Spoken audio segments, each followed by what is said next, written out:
Senhora. Então, boa noite de novo. Vamos dar continuidade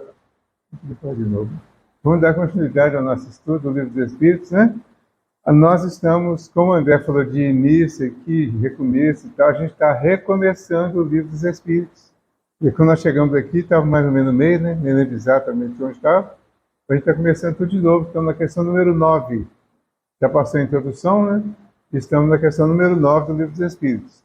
Realmente, todo recomeço é motivo de reflexão, de voltar um pouquinho, rever uma série de coisas e consertar aquelas que não ficaram muito bacanas no início, tá?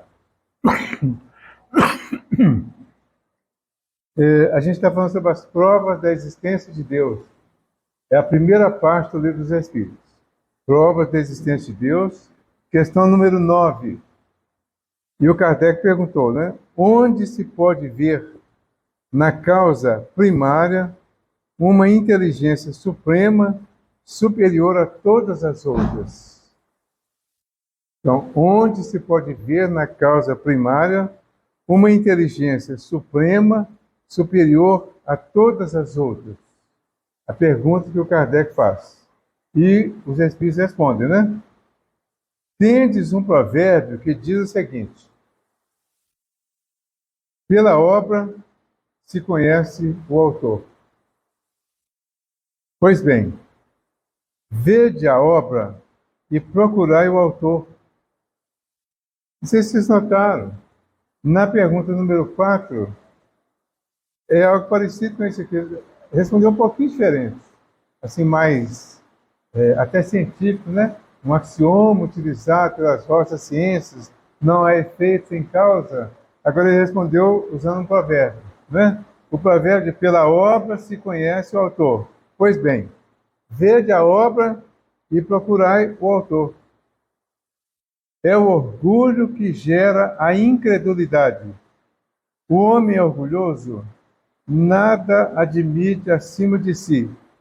E é por isso que se considera um espírito forte. Pobre ser que um sopro de Deus pode abater. Então vamos analisar principalmente a resposta, né? Gente, a Jaqueline falou que pode participar, tá? Quem quiser participar, pode ficar à vontade, tá? Pode comentar, pode acrescentar, pode até perguntar, não sei se eu vou saber responder, mas pode, tá? Então, fica à vontade. Então, vejam bem, a gente está procurando argumentos que comprovem a existência de Deus, tá? Para nós, a gente já sabe disso, muito mais, eu diria assim, por fé cega propriamente, do que por fé racional. Porque esses argumentos é que vão ajudar a racionalizar a nossa fé. Certo?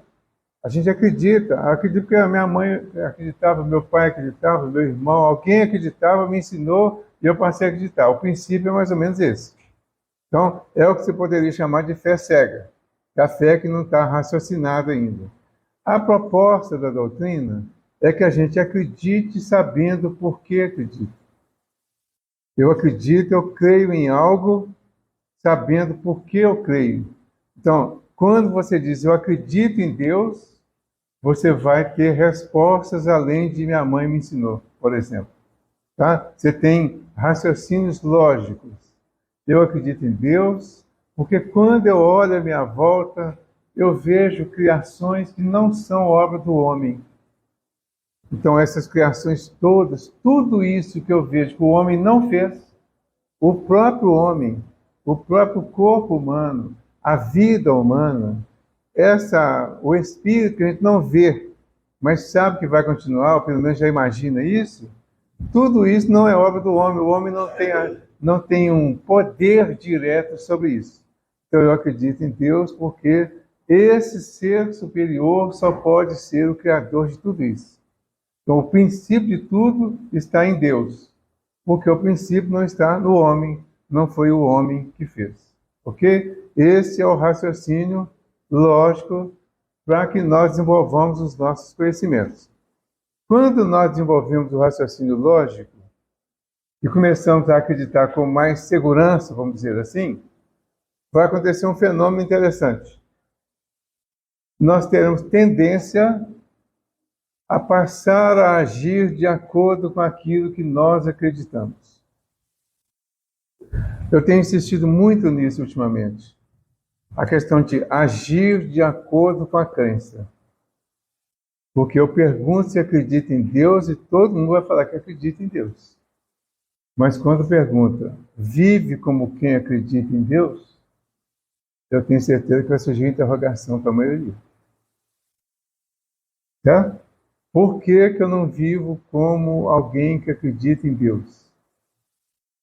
Porque ao longo da minha vida, eu vou tomando decisões que ainda não são bem pensadas, que não são totalmente raciocinadas. Então, antes de raciocinar, eu ajo instintivamente em muitas coisas. Depois que eu agir, é que eu vou fazer a comparação, se fizer, e vou ver que aquela atitude foi contrária ao meu comportamento de quem crê em Deus, quem é filho de Deus, quem se sente filho de Deus. Tá? Então, essa é a questão que a gente precisa analisar. Quer dizer, esse é um passo, né, que a gente vai dando rumo à evolução de uma forma raciocinada. Eu creio e estou agindo dentro das minhas possibilidades como alguém que crê. Você crê em reencarnação? Creio. Você age como reencarnacionista? Por quê? Porque eu creio que eu fui lá no centro um dia, falaram lá de reencarnação, eu achei interessante a ideia, mas ficou nisso. Eu não desenvolvi a ideia. E assim os outros princípios todos. Você crê, a gente crê em todos eles. Mas na hora da vivência, a gente vai, às vezes depois, a maioria das vezes depois, vai falar assim, não, agora que eu fui pensar, realmente. Mas aí já aconteceu. Aí tem que consertar. Ok? Aí fala, então, tens o provérbio, né? Pela obra se reconhece o autor. Pois bem, só para reforçar bem, né? Vede a obra e procurai o autor. Viu a obra? Procura o autor. Não viu o autor no homem ou nas inteligências humanas, então ele está acima disso. A gente dá o nome de Deus, de Elohim, de Jeová, dá o nome que quiser. Mas tem um ser superior ao homem. Certo? Aí a gente vai começar a olhar para esse lado e muita coisa tem para aprender para a gente desenvolver esse raciocínio completo e passar a viver realmente de acordo com essa crença, porque ela vai ficando cada vez mais completa, mais ampla. E aí vai facilitando o nosso entendimento e vivência. O Kardec faz um comentário assim: julga-se o poder de uma inteligência pelas suas obras. Como nenhum ser humano pode criar o que a natureza produz, a causa primária há de estar numa inteligência superior à humanidade. Lógico, né? Parece lógico, né? Sejam quais forem os prodígios realizados pela inteligência humana, esta inteligência tem também uma causa primária. É a inteligência superior a causa primária de todas as coisas, qualquer que seja o nome pelo qual o homem a designe.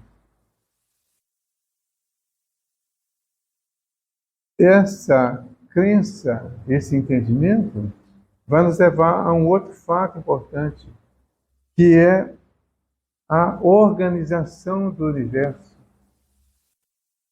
A segurança que nós temos para viver dentro do universo que estamos vivendo e a eliminação do medo, da insegurança mesmo, do medo, das preocupações que nós temos. A semana passada falou do nada, né? O nada não existe. Então, o nada não existe e não existe acaso. Então, é tudo organizado. É tudo organizado? Então, não acontece por acaso? Não. É tudo organizado. Está sob leis que nós não conhecemos amplamente ainda. Tem uma organização superior? Tem inteligências superiores organizando o universo? Tem. Então, essas inteligências cuidam de tudo. Cuidam da justiça no universo. E não dá para comparar essas inteligências superiores com as inteligências com as quais nós convivemos na Terra. Mas sabemos que as inteligências superiores permitem que tenhamos aparentes injustiças aqui. Esse entendimento vai nos levar a esse outro entendimento do efeito e da causa. Todo efeito tem uma causa. Se o efeito é inteligente, a causa é inteligente. Se o efeito é ruim, a causa foi ruim. Se o efeito ruim veio para mim, a causa ruim saiu de mim. Certo? Eu sou o gerador disso, daquilo que veio ruim para mim.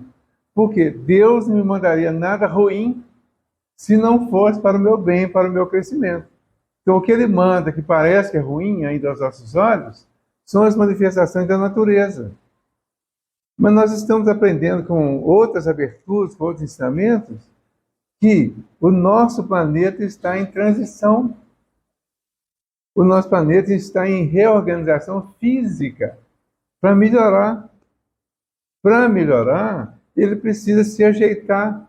Na medida que ele vai se ajeitando, muita coisa física vai acontecendo. Essas mudanças de tempo, mudança de um lugar a água está subindo, do outro lugar a água está descendo, tudo isso faz parte desse ajeitamento do planeta. Né? Então isso aí também faz parte. Tudo organizado, tudo previsto, tudo de acordo com as inteligências superiores. Ok? Oi. Vou pensar.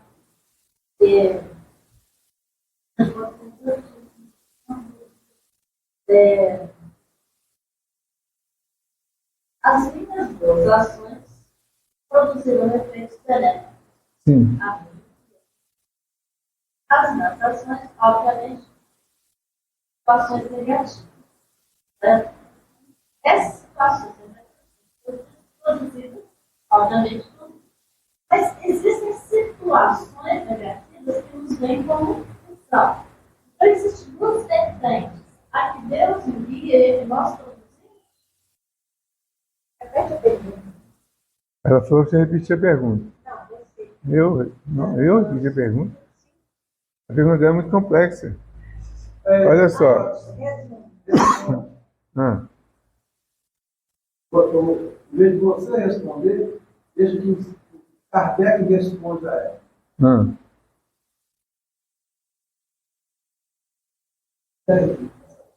Qual que é a questão?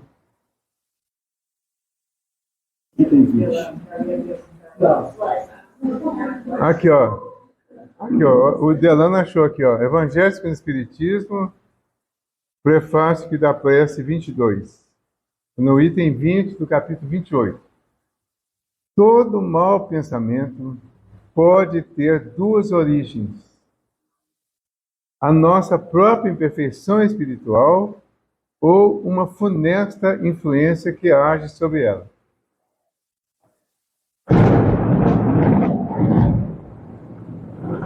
Ninguém tem medo de chorar? Natureza. O máximo que pode acontecer é se cair aqui e todo mundo desencarna. O que tem? Né? Morrer ninguém vai, viu? A gente vai juntinho lá pro... Né? Bom, todo mau pensamento pode ter duas origens. A nossa própria imperfeição espiritual ou uma funesta influência que age sobre ela. Neste último caso, temos a indicação de uma fraqueza que nos expõe a essas influências e, portanto, de que a nossa alma é imperfeita.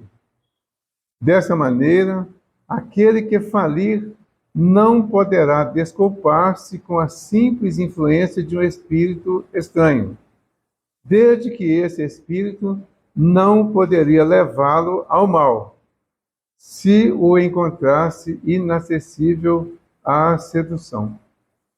Quando temos um mau pensamento, podemos supor que um espírito malfazejo nos sugere o mal, cabendo-nos inteira liberdade de ceder ou resistir, como se estivéssemos diante da solicitação de uma pessoa viva. Ok?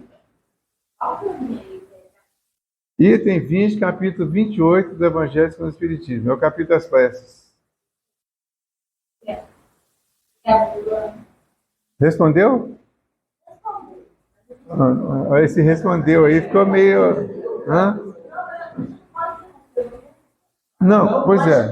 Pode falar. Você pode perguntar. Porque o André falou no início, o mais importante é não sair do comum.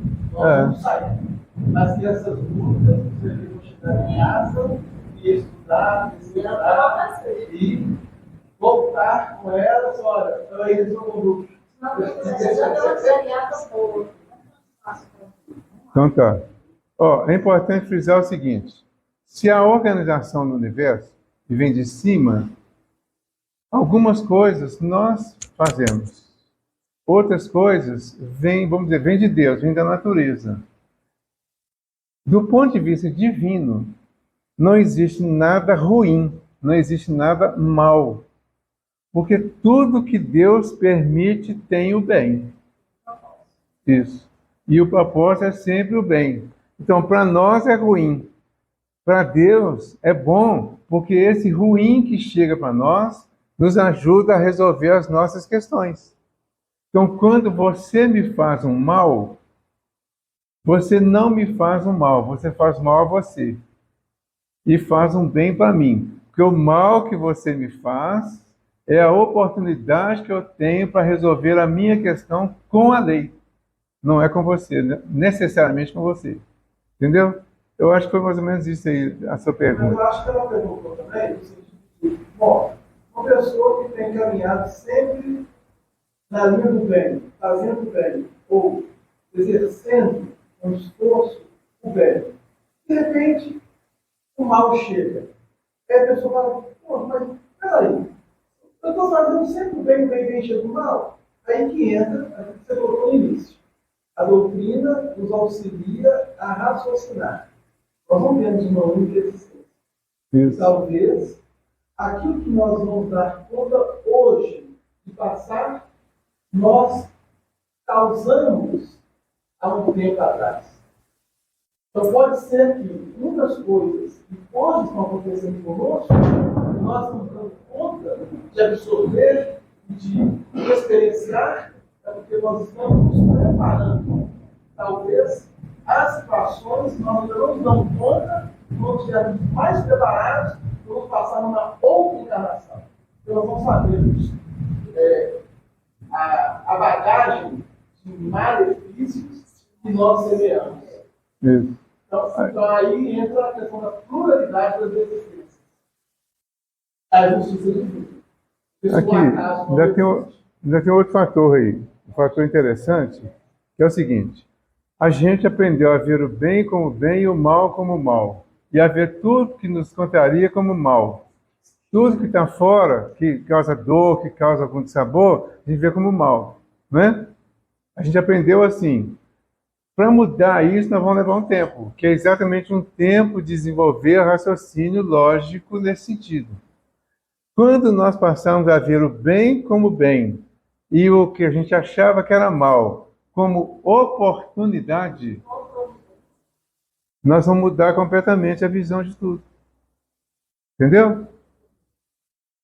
Tem uma frase do Divaldo de muito tempo que eu ouvi, até decorei, mas com o tempo você vai... Não aprendi tudo ainda não, mas a gente vai, né? Fala assim: o mal que me fazem não me faz mal. O mal que me faz mal é o que eu faço, porque este me torna um homem mau. Decorado? Eu decorei da primeira vez que ele falou. Tem muitos anos. É. O mal que me fazem não me faz mal. O mal que me faz mal é o que eu faço, porque este me torna um homem mau. Simples, né? É exatamente isso aí, resume um monte de coisa. Então, é exatamente a dinâmica do universo. A dificuldade nossa, real, é o que nós aprendemos vindo do passado. Tinha uma razão, claro, para tudo isso. A gente foi aprendendo durante muito tempo. Ficamos enraizados em determinados tipos de ensinamentos. Agora a gente tem uma proposta de mudança de muita coisa, né? Essas mudanças, na verdade, não começaram agora. Elas começaram principalmente com Jesus. Jesus não fala para não resistir ao mal? Quando alguém te ferir numa face, o que ele fala? Oferece a outra. Né? Então já começou a mostrar aí. Né? Se alguém te obrigar a caminhar 1000 passos, caminha 2000. É a não resistência. Mais à frente, ele fala assim: amai os vossos inimigos. Fazei o bem a quem te faz mal. Orai pelo que te persegue e calunia. Tem quanto tempo isso? 2000 anos. Que Jesus falou isso. Agora nós estamos começando a entender porque estamos descobrindo a liberdade para raciocinar, para discordar, para discutir o assunto, para trabalhar o assunto e chegar a uma conclusão. A primeira visão que a gente tem é complexa, é confusa, é contraditória para nós, né? A tendência a recusar, depois você vai analisar melhor, vai pensar melhor, vai falar, não, mas não pode ser diferente disso. Né? Aí você vai entender que, aí vem a terceira parte, que é a mais complicada. Entendeu isso? Entendi. Está vivendo de acordo com o que entendeu? Ah, não, eu continuo com raiva do fulano de tal, né? Mas tudo bem, nós vamos chegar lá. A gente já entendeu, já sabe como que é, já decorou, já memorizou, mas ainda se pega com raiva de alguém, de uma situação, de uma pessoa, de um fato qualquer, e às vezes fica tempos mastigando isso, né? É aquilo que eu falo assim do capítulo 12, né, do Evangelho. Amar os vossos inimigos. Começa lá de trás para frente, né, com o ódio, ou melhor, com o duelo. A gente fica duelando. Quando nós aprendemos a raciocinar, nós não vamos duelar. Nós vamos refletir. E não vamos permitir um duelo com alguém que nem sabe se te ofendeu. E você está duelando com essa pessoa e discutindo com ela, arranjando argumento para fazer a coisa ficar mais forte ainda. Aí vem a raiva, e você desenvolve a raiva, alimenta a raiva, e com a raiva desenvolvida, eu sei que ninguém aqui pensa assim mais, né? Mas, não coisa de lembrar de vez em quando. A raiva desenvolvida te leva a pensar na vingança. E você, de repente, você começa a pensar na vingança, um jeito bem desagradável, né? Para você vencer nessa. Aí você articula sua vingança para ir em cima do outro. Mas aí chega o Evangelho. Quando chega o Evangelho, ele chega. Se alguém te ferir numa face, oferece a outra. Aí você volta lá no duelo, fala, bom, alguém me feriu numa face. O que eu tenho que fazer? Oferecer a outra. Qual a face que foi ofendida? A do orgulho. Qual a face que eu vou oferecer? A da humildade. É muito difícil isso? Eu acho que é, não é? Você acha? É? Não tá, então eu também acho. Mas deu para entender, não deu? Deu para entender? Quem sabe para conta a maioria. Mas vamos pensar sobre isso. Oi? Ah. Vai falar justamente sobre essa necessidade, o poder, o dinheiro e a glória. Então, o homem era muito sábio, muito querido, né? Aí os anjos roubaram, né? Todos os glorificados. Aí, então, ele passar pela prova de virar a necessidade, o dinheiro e o poder. Aí ele venceu eles, mas quando chegou a cólera, entendeu? Se perdeu. Aí ele se perdeu. É isso. Então, é onde ele se perdeu. Essa relação nossa, gente, ela é muito delicada. É difícil, realmente, a relação. Porque é através do outro que nós vamos crescer. O mandamento é amar o próximo como a ti mesmo. Como a ti mesmo, amar o próximo. Então, o próximo é a nossa experiência do tempo todo. Vai aparecer próximo que tem todas as nossas tendências ruins e as boas também, claro. Mas principalmente as ruins vão incomodar mais. Você vai olhar para uma pessoa e vai enxergar nela exatamente o seu lado horroroso que você não admite, mas não gosta também e não quer nem pensar e vai detestar isso visto lá no outro. Aí começa o duelo. Sabendo disso, nós vamos fazer o contrário. Opa, surgiu, chegou o Renato ali, eu não vou muito com a cara do Renato, não. Primeira vez que ele vem aqui hoje, né, Renato? O Renato está vendo que eu não tinha muito tempo. Então, eu estou vendo que tem muito tempo que ele não vem. Então, chegou a pessoa aqui, olhei para o Renato ali e falei, não gostei daquele cidadão ali, não. Né? Ao invés de eu falar que não gostei dele, eu vou mexer com ele, ele abre um sorriso para mim lá, todo tranquilo. Aí lá, ó, que bacana o Renato sorrindo para mim, né? Mudou, entendeu? É isso que a gente precisa aprender a fazer. Não é muito difícil, não, ou melhor, não é impossível de fazer, não. É necessário fazer. Aí a gente tem que trabalhar isso, tem que pensar sobre isso, tem que construir, tem que se permitir errar, tem que se permitir consertar, tem que se permitir fazer de novo até acertar. Ok? É isso que a gente precisa fazer. Então, tudo isso está dentro do entendimento dessa lei que rege o universo. E esse entendimento aí da relação humana fica muito mais importante do que alguns conceitos mais externos. Nos dá a oportunidade de desenvolver paciência, as Sim, virtudes, né? exatamente. Você vai desenvolvendo a sua tolerância, né? As suas virtudes em geral, você vai desenvolvendo a partir da convivência, a partir do ensinamento que o outro traz, direto ou indiretamente para nós. Né? Questão 10. Entrou nos atributos da divindade. Atributos da divindade. Ele diz assim: o atributo é o que é próprio de um ser. É uma coisa específica. Qual que é o atributo de uma determinada pessoa? Qual que é a característica daquela pessoa? Né? Aí você vai desenvolver, a partir daí você vai saber quem é a pessoa. Aí, na questão número 10, ele pergunta assim: o homem pode compreender a natureza íntima de Deus? O homem pode compreender a natureza íntima de Deus? A resposta é não. Não. Falta-lhe, para tanto, um sentido. Pronto. Não pode, porque o homem não conhece a natureza íntima nem de si mesmo ainda. Tá? Nós não nos conhecemos ainda direito. Tem coisas que nós não podemos afirmar se vamos ou não fazer em um determinado momento. Tá? Tem umas manifestações humanas que a própria pessoa fica extremamente surpresa depois que faz.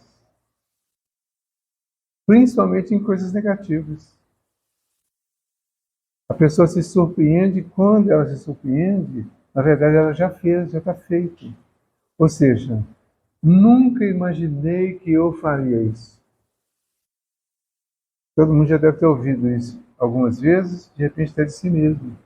Entendeu? Então nós não conhecemos a natureza íntima de Deus. Por quê? Vamos raciocinar. Aqui para frente, lá na questão número 100, vamos chegar lá daqui a alguns anos, né? Na escala espírita. A escala espírita divide os espíritos em 3 ordens: imperfeitos, bons e puros. Os imperfeitos são 5 classes.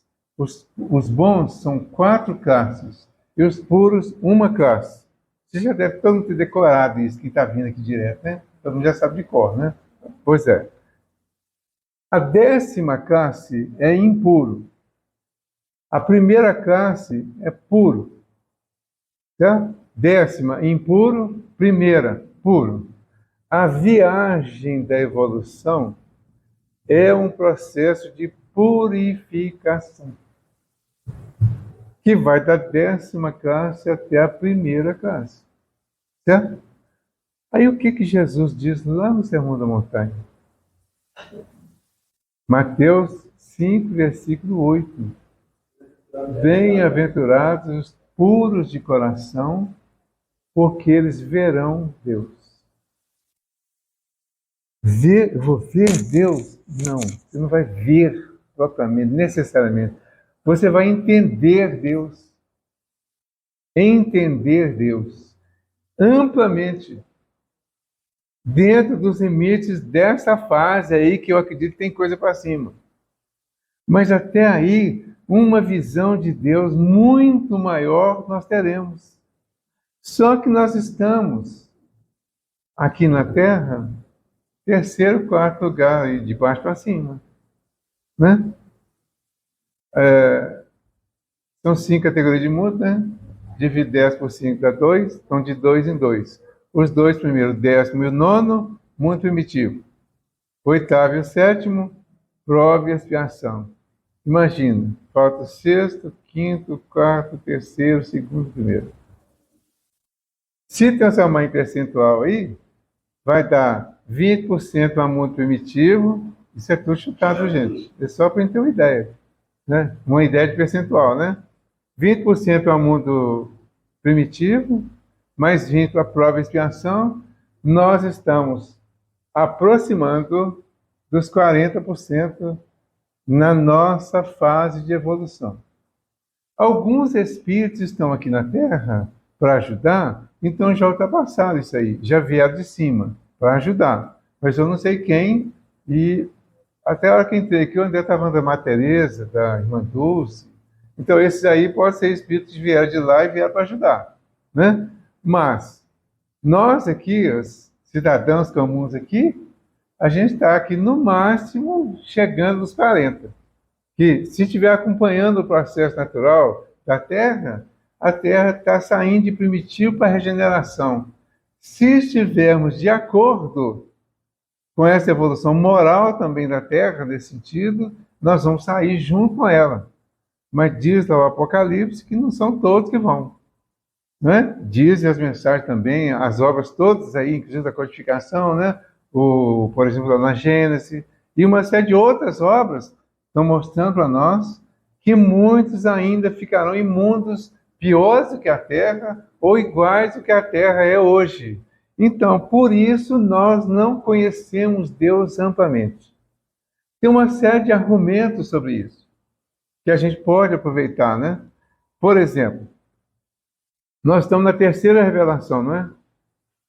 Aí você fala assim, estamos na terceira revelação. De quê? Terceira revelação da lei de Deus. Sobre a lei de Deus. Terceira forma de revelação da lei de Deus. A primeira forma foi os 10 mandamentos com Moisés. Os 10 mandamentos da lei de Deus com Moisés. Certo? Então, ele estava revelando a lei de Deus e todas aquelas interpretações lá, algumas foram de espíritos mais elevados, outras de espíritos menos elevados e muitas até humanas lá, que ele juntou todos os escritos, né? Por isso tem uma série de controvérsias, aparentemente. Mas quando a gente interpreta, vê que está tudo correto. A segunda foi com Jesus.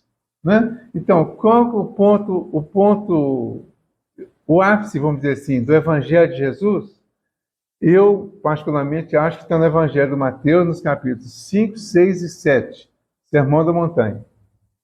Mas no Sermão da Montanha, a partir do versículo 17 do capítulo 5, ele começa a falar da lei.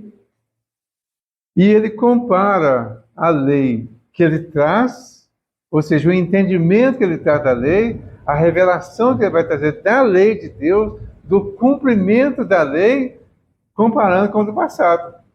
Ele não derruba o do passado, ele aperfeiçoa.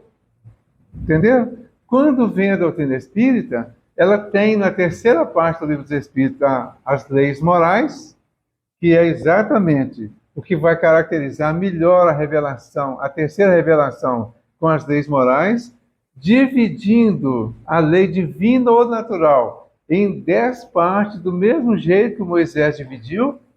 Então isso vai caracterizando o quê? As formas de revelação da lei. Nós estamos na terceira. E olha o que ainda falta para a gente compreender Deus. Olha o que ainda falta para a gente compreender a vida que é regida por essa lei de Deus e que permite uma série de acontecimentos Exatamente por causa da nossa imperfeição, da nossa dificuldade de entendimento, da nossa dificuldade de relacionamento. Quando não houver mais dificuldade de relacionamento, nós melhoraremos em muito. O mundo estará muito melhor. Quando o Evangelho fala de mundo de regeneração, ele já mostra um passo bem avançado em relação ao que a gente vê na Terra hoje. Porque na Terra a gente ainda vê muito egoísmo. Ou melhor, a gente ainda somos, né? Para falar um português assim bem, a gente ainda somos muito egoístas, né? Então, esse egoísmo precisa mudar um pouquinho de nível, né? Ficar pelo menos assim no certo equilíbrio. Ok? Oi. Mãe? Você está brigando com o besouro aí? Deixa o besouro viver, menino. Aqui você falou, nós somos aí perfeitos, Sim. certo? Mas nós não podemos estar já nessa ordem aqui dos espíritos neutros, na sétima classe? Neutro? Que nós somos bons para fazer O neutro está no terceiro lugar, de baixo para cima? Não, ele está Na sétima. Terceiro lugar de baixo para cima, terra. na sétima classe. Sim, Mas então, podemos. então, nós podemos estar nessa classe? Podemos. Neutro. Por isso que a gente não está nem aí para muita coisa. Só faz o que a gente acha que convém. Está neutro. Ah, estou em cima do muro. Dá um jeito de pular. De um lado para o outro. Dizem que estar do lado errado é melhor do que estar em cima do muro. Não, vamos pular certo. É, tem que pular para o lado certo. Certo? Ui. Um homem, pessoa em cima do mundo. O anjo, o demônio do outro lado. O anjo está aqui, pessoal, por que não está convidando ele para lá? Ele está chamando agora, todo mundo que em cima do mundo já viu. A tendência é essa, né? E claro que pode mudar, mas então tem que ter cuidado. Quem está em cima do muro, essa condição do neutro aí é meio complicado. Já desceu, né? Tá. Então, gente, ó, a 11. Será um dia permitido ao homem compreender o mistério da divindade? Acho que já até respondi, né? Então, será um dia permitido ao homem compreender o mistério da divindade? Resposta: quando seu espírito não estiver mais obscurecido pela matéria e pela sua perfeição tiver se aproximado dela, então haverá e compreenderá. Bacana, né? Quando o seu espírito não estiver mais obscurecido pela matéria. Então, característica principal dos imperfeitos: domínio da matéria sobre o espírito. E a gente pode perguntar, será que eu sou imperfeito? Quem sabe eu já atingi o do bom lá, né? Aí você vê lá essas características principais, né? Do imperfeito: domínio do espírito sobre da matéria sobre o espírito, é o imperfeito. E o do bom: domínio do espírito sobre a matéria. Inverteu, certo? Aí, será que eu não estou lá no outro? Domínio do espírito? É só se perguntar: você já domina a vida material? Tudo bem se a laje cair aqui agora e todo mundo desencarnar? Não, tudo bem? Perder o carro Dá conta de perder o carro, perder a poupança. Olha as preocupações que a gente está, gente, ultimamente, tudo material. Olha a grande maioria das preocupações. Por que as pessoas estão tão otimistas, estão tão pessimistas? Medo de perder coisas. Perder a vida física. A vida física, vamos deixar um pouquinho de lado, que está mais para cima, né? Vamos só nas outras coisas, por enquanto. Aí a gente vai ver a quantidade de preocupação que a gente tem com coisas do mundo material. Então, a preocupação, ela já tende para o lado mais doentio. Então, por isso que Jesus diz para não se preocupar com as coisas, com o dia de amanhã, né? Se ocupe com o dia de hoje. Viva o dia de hoje.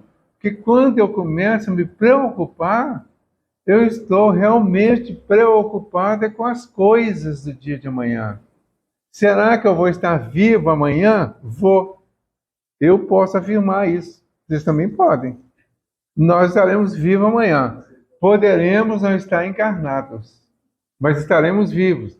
Mas olha a dificuldade que a gente tem para separar isso. Entenderam? Então, por esse raciocínio aí, a gente vai descobrindo que realmente ainda estamos muito mais materializados do que espiritualizados. Então, ainda somos espíritos imperfeitos. Estamos na categoria dos imperfeitos. Inclusive o neutro, né? Está na categoria dos imperfeitos. Mas estamos trabalhando. Quem sabe está subindo no muro para passar por lado de lá, para o lado bom. Né? Às vezes subiu, dá uma paradinha lá e depois vai para o lado bom.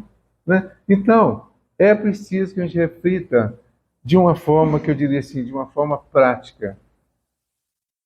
O Espiritismo está precisando, o Espiritismo, o Evangelho, depois de tanto tempo, tanta mensagem, tanta obra, convidando a exercitar o Evangelho, a doutrina, trazer para o lado prático, o mundo prático, é trazer para a nossa vivência, para o nosso dia a dia.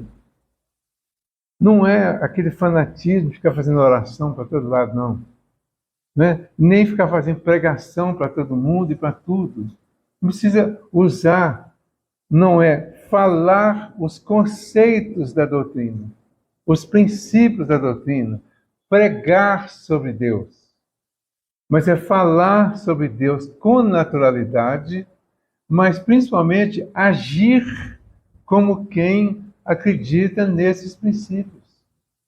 Então, eu acredito na imortalidade, mas eu convivo com muitas pessoas que não acreditam e que têm pavor disso.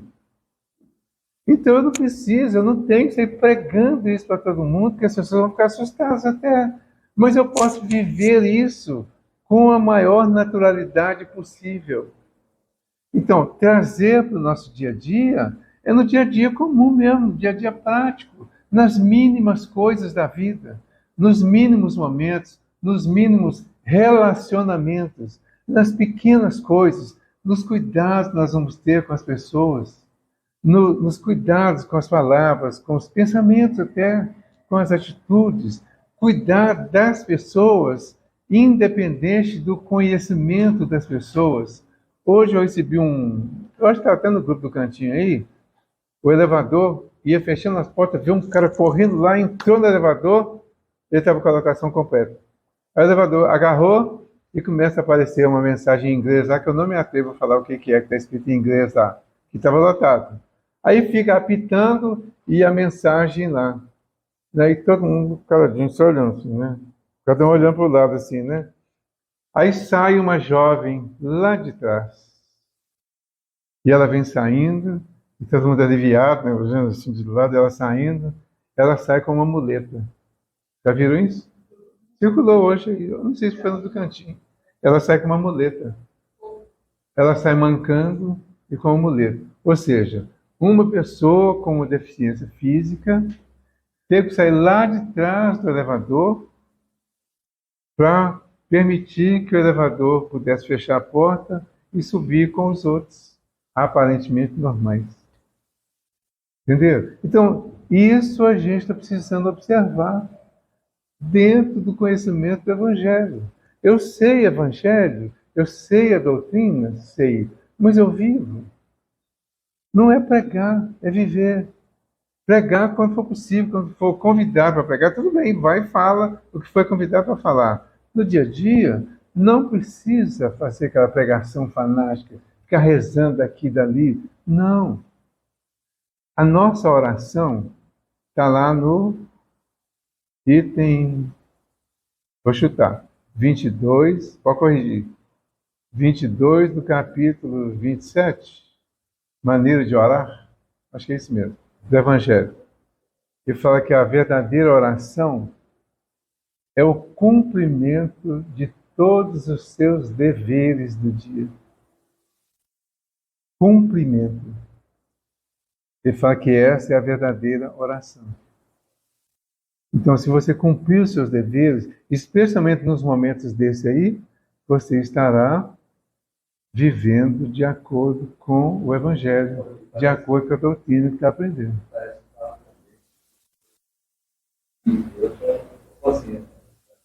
Sim, exato. Está na consciência. Aí se a consciência... Aí a hora que acontece um negócio desse, você está lá e fala, nossa, que vacilada que eu dei. A consciência já acusou, mas você já fez errado. Já deixou de fazer o correto. Né? Então, esses detalhes que a gente só percebe observando, prestando atenção nas pessoas, nos ambientes. Tem uma coisa que tem chamado muita atenção, que eu tenho observado muito, é como que a gente para no meio de uma vaga que cabe 2 carros, você para no meio, aí passa a cabeça só o seu. Poderia caber um outro ali, né? Quem sabe alguém ia chegar e ia poder usar aquela vaga e vai perder, às vezes, até uma consulta, porque você trancou a vaga, uma segunda vaga. Ah, mas bobagem isso, né? Mas não, é isso que é o comportamento cristão. É nas mínimas coisas, a partir das mínimas coisas, aí a gente vai fazendo coisas maiores, acabou o tempo. Fazer prece? Vamos agradecer então pela oportunidade de hoje, pelas nossas reflexões. Vamos continuar refletindo e vamos continuar agradecendo por todas as oportunidades que temos. Agradecendo desde a abertura, agradecendo as palavras do André, o estudo que ele trouxe para o nosso Evangelho. Agradecer a todos que estamos aqui hoje, buscando esses conhecimentos, essas reflexões e pensando a respeito. Que não levemos nada pronto, mas que levemos argumentos para pensar, para refletir, para discordar até se for necessário, mas buscar a solução, buscar a orientação que conserte e fazer o melhor que estiver ao nosso alcance. Nós podemos sempre fazer alguma coisa boa. Todos estamos capacitados para isso. Então vamos agradecer a Jesus por essa oportunidade de entender isso. Agradecer os amigos que nos fortalecem, que nos incentivam. Agradecer pela nossa casa, pelo nosso cantinho, que passa por uma reforma necessária, tanto física como intimamente, eu diria. Intimamente para cada um de nós, como foi citado pelo André. Que nós possamos rever, reavaliar por que uma casa passa por uma reforma necessária em um momento tão delicado. O que tem isso a ver com as pessoas que estão envolvidas com a casa? E que possamos, ao passar por isso, refletir, reconstruir as nossas vidas, os nossos pensamentos, reconstruir a nossa capacidade de ajudar, de reconstruir, de refazer. Obrigado, Jesus, pela oportunidade de hoje. Que o teu amor nos envolva agora e sempre. Que assim seja.